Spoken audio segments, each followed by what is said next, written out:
Assalamualaikum warahmatullahi wabarakatuh.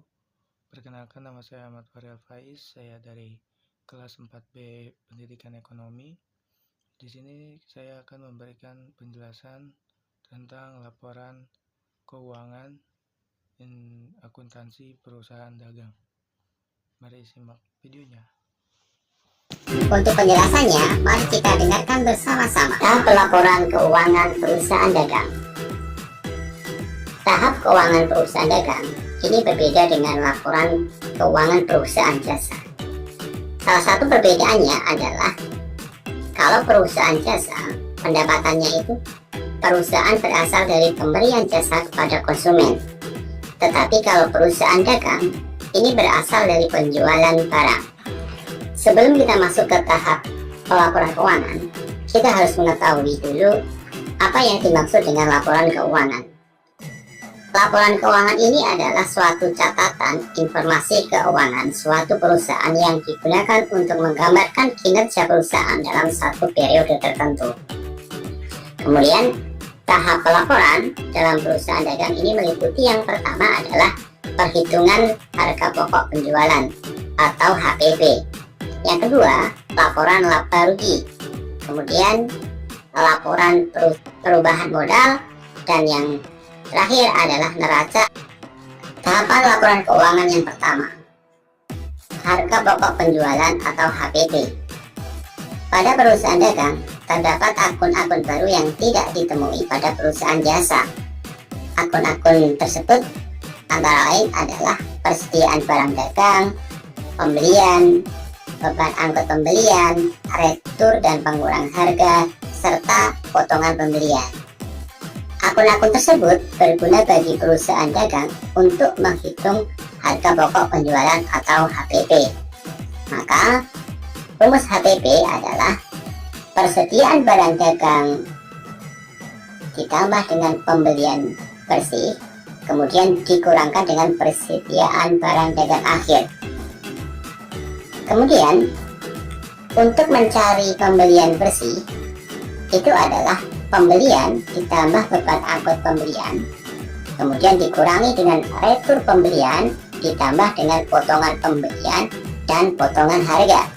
Setelah pembelian bersih, maka kita harus mencari barang yang tersedia untuk dijual atau yang disingkat dengan PTUD. Nah, untuk mencari PTUD ini adalah persediaan barang dagang ditambah dengan pembelian bersih. Pembelian bersih ini dari mana? Pembelian bersih ini adalah hasil yang kita telah hitung sebelumnya. Nah, kemudian setelah tahu pembelian bersih, barulah kita bisa mencari harga pokok penjualan itu, yaitu barang yang tersedia untuk dijual atau PTUD tadi dikurangi dengan persediaan barang dagang akhir. Untuk persediaan barang dagang akhir, biasanya ini sudah terdapat dalam neraca saldo. Jadi, untuk persediaan barang akhir ini tidak perlu dicari. Untuk tahap kedua, laporan laba rugi. Laporan laba rugi merupakan laporan keuangan suatu perusahaan berguna bagi pihak yang berkepentingan, yaitu pihak internal maupun pihak eksternal. Laporan keuangan dapat dijadikan dasar untuk menetapkan kebijakan perusahaan pada masa depan. Nah, kemudian penyajian laporan keuangan harus memenuhi standar akuntansi keuangan, yaitu dapat dipahami, relevan, dapat dipercaya, dapat diandalkan, dapat dibandingkan, dan tepat waktu. Bagaimana cara menghitung laporan keuangan? Yaitu laporan laba rugi yang perlu kita ketahui dulu adalah mencari laba bersihnya dulu. Nah, laba bersih ini adalah laba kotor dikurangi dengan beban usaha. Bagaimana mencari laba kotor? Laba kotor itu adalah penjualan bersih dikurangi dengan harga pokok penjualan. Penjualan bersih kita dapat cari dengan penjualan dikurangi dengan retur penjualan dikurangi dengan potongan penjualan. Tahap selanjutnya adalah laporan perubahan modal. Laporan laba rugi dalam pencatatannya ini bedakan menjadi dua macam. Yang pertama adalah laporan laba rugi single step rugi yang disajikan tanpa membedakan pendapatan kegiatan usaha dan pendapatan di luar usaha. Pencatatan beban usaha dan beban di luar usaha juga tidak dibedakan. Jadi untuk pelaporan single step ini, transaksi pendapatan di luar usaha itu digabungkan menjadi satu. Laporan laba rugi multi step. Bedanya apa? Laporan laba rugi multi step ini disajikan dengan memisahkan pendapatan kegiatan usaha dan pendapatan di luar usaha, serta beban usaha dan beban di luar usaha. Laporan perubahan modal. Laporan keuangan yang menyajikan informasi mengenai perubahan modal perusahaan selama satu periode akuntansi. Perubahan modal akan mempengaruhi laba atau rugi yang diterima perusahaan. Apabila perusahaan laba, akan menambah modal perusahaan. Sebaliknya, apabila perusahaan mengalami kerugian, akan mengurangi modal perusahaan. Jadi laporan perubahan modal ini dapat dirumuskan seperti ini. Jikalau laba, jadi modal awal ini ditambah dengan besarannya laba, kemudian dikurangi dengan prefer. Prefer itu adalah pengambilan pribadi, maka nanti akan terlihat modal akhirnya berapa. Nah, kemudian kalau rugi, modal awal ini dikurangkan dengan kerugiannya. Setelah itu dikurangi dengan prefer, kemudian ditotalkan menjadi modal akhir. Nah, jadi di modal akhir ini harus balance atau imbang untuk mengetahui bahwa pelaporan itu sudah benar. Tahap selanjutnya, neraca juga disebut sebagai laporan posisi keuangan. Laporan keuangan yang menunjukkan posisi keuangan perusahaan pada satu periode. Laporan neraca menunjukkan kekayaan perusahaan meliputi harta, utang, dan modal pada suatu. Jadi untuk mempermudah menyusun laporan keuangan, kita harus membedakan dulu mana yang termasuk aktiva, kemudian mana yang termasuk pasiva. Jadi setelah kita tahu mana yang termasuk aktiva atau harta, kita bedakan lagi. Yang termasuk aset lancar itu apa saja? Misalnya kas, piutang dagang, cadangan kerugian piutang, perlengkapan toko, asuransi dibayar di muka. Nah, itu contoh-contoh harta lancar atau aset lancar, itu ditotalkan dulu. Nah, kemudian setelah ditotalkan, baru ditambah dengan aset tetap. Nah, contoh aset tetap itu apa? Misalnya ya, gedung atau kendaraan, itu berapa? Kemudian ditotalkan. Semuanya itu berapa, yaitu sisi aktifanya. Kemudian yang sisi pasiva ini adalah utang ditambah dengan modal.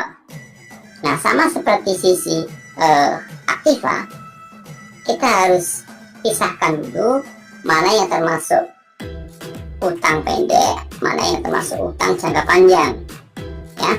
Contohnya nih, kalau utang jangka pendek, misalnya utang dagang, utang gaji, nah itu contohnya.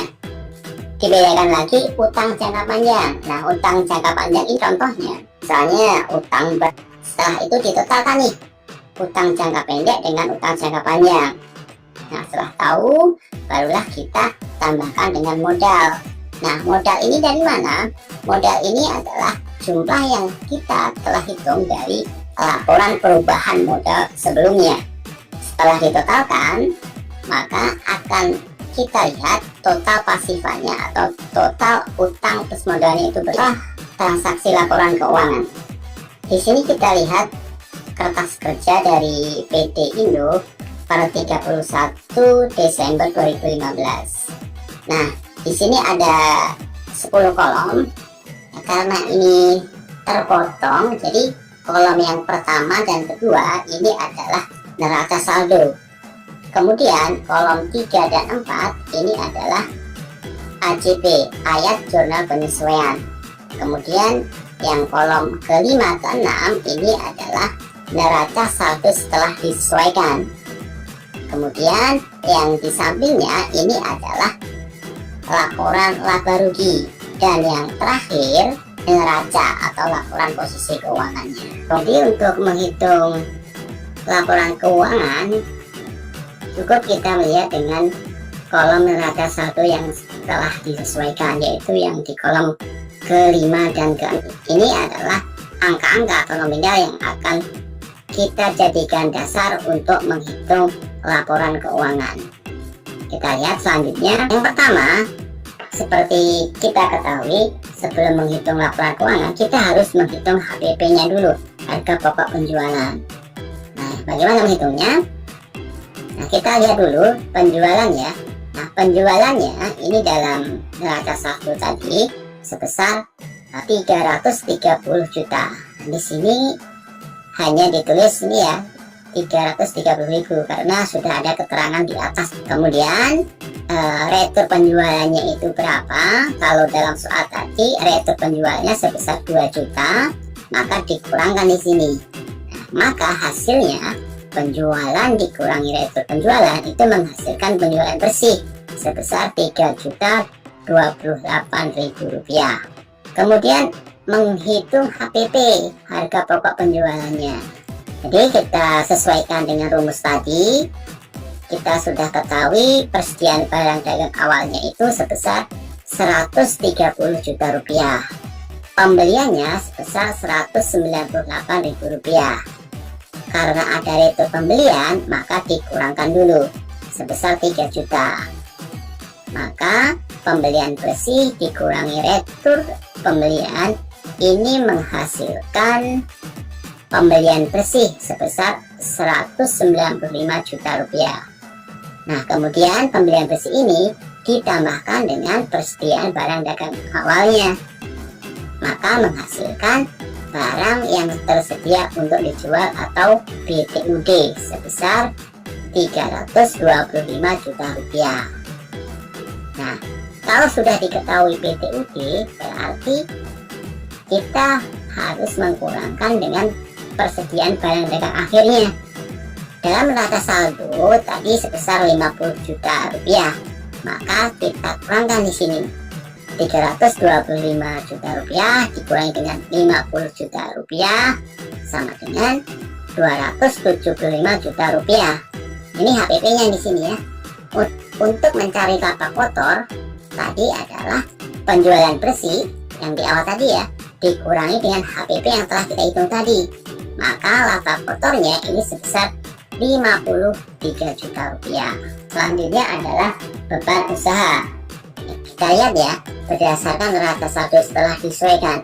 Jadi beban di sini adalah beban-beban dengan penyesuaian ya, bukan hanya di neraca saldo tetapi beban-beban setelah disesuaikan. Nah, di situ ada beban gaji, ada beban reklame, ada beban bunga, ada beban penyusutan peralatan, kemudian ada beban penyusutan gedung, ada beban asuransi, beban perlengkapan, dan beban sewa. Total dari beban-beban di sini sebesar 68 juta rupiah. Kita lihat, karena bebannya lebih besar, berarti di sini mengalami kerugian. Karena laba kotornya hanya 53 juta. Ya, maka perusahaan ini mengalami rugi sebesar 15 juta. Nah, bagaimana menyusun laporannya? Kita lihat dulu ya, modal awalnya sesuai dengan neraca saldo setelah disesuaikan itu 200 juta. Kemudian karena rugi, ingat karena rugi maka dikurangkan sebesar 15 juta rupiah. Nah, di sini ada prive. Prive ini adalah pengambilan harta pribadi perusahaan. Kalau misalkan di transaksi tidak ada prive, berarti ini dikosongkan ya. Langsung dikurangkan saja.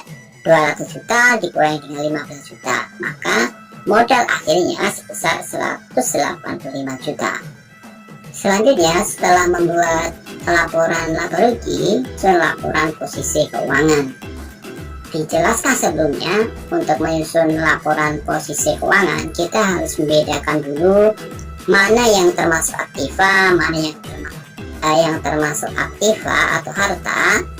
Di dalam soal PT Indo tadi, aset lancarnya atau harta lancarnya ini ada kas, ada piutang dagang, ada perusahaan persediaan barang dagang, ada sewa dibayar di muka, kemudian ada asuransi dibayar di muka, kemudian ada perlengkapan. Nah, totalnya di sini harta lancarnya atau aset lancarnya sebesar Rp119.300.000. Kemudian aset tetapnya atau harta tetapnya, ada peralatan, kemudian ada akumulasi penyusutan peralatan, kemudian ada gedung, kemudian ada akumulasi penyusutan gedung, dan terakhir ada tanah.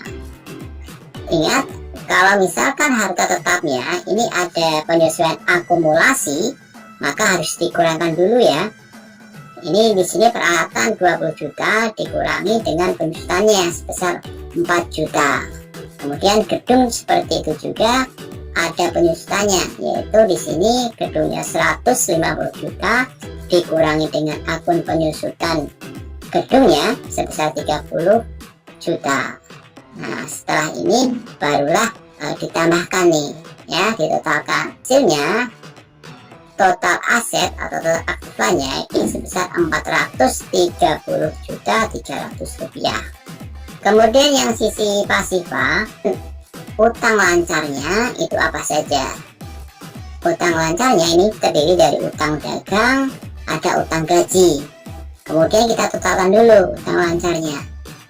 Kemudian utang jangka panjangnya, asalkan soal tadi ada utang bank, ada utang obligasi, kemudian ditotalkan juga. Nah, setelah ditotalkan maka ditambahkan nih utang lancar ditambah utang jangka panjang.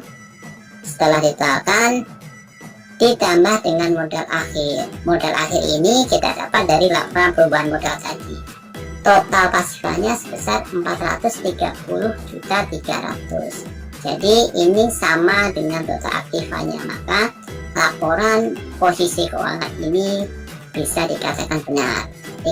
Sekian materi tahap pelaporan perusahaan dagang. Mudah-mudahan penjelasan ini bisa membantu dan bisa memberi manfaat untuk semuanya. Terima kasih.